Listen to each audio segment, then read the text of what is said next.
Исхак Абсаматович бұл маселени көптен бері айтып келетат. Ага жооп бериш керек эле, өзүнүн учурунда же Конституциялык палатага бериш керек эле. Азыркы Иса Сашынкулович сүйлөгөндөн кийин мен мындай бир ой пайда болуп калды. Республика Ата Журт фракциясы коалицияда эмес экен деп мен түшүндүм.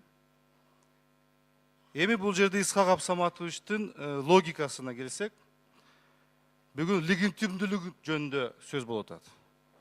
Эгерде Республика Ата Журт коалиция кирди, бул жаңы коалиция логика боюнча, анда өкмөт коалиция өкмөттү премьер-министр сунушташ керек эле, жаңы программа, жаңы курам дайындаш керек эле жогорку кеңеш. Жаңыдан.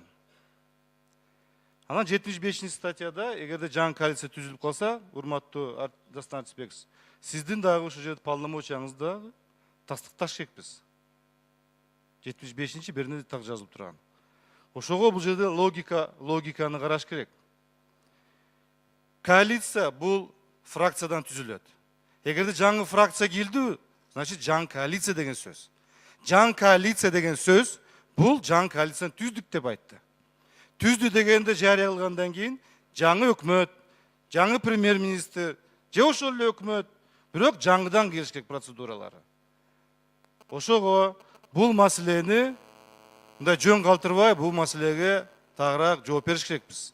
Же Конституциялык палатага жазабызбы, же башка жака мыйзамды карайбызбы, ошол маселени өзүнчө бир карап чыгыш керек.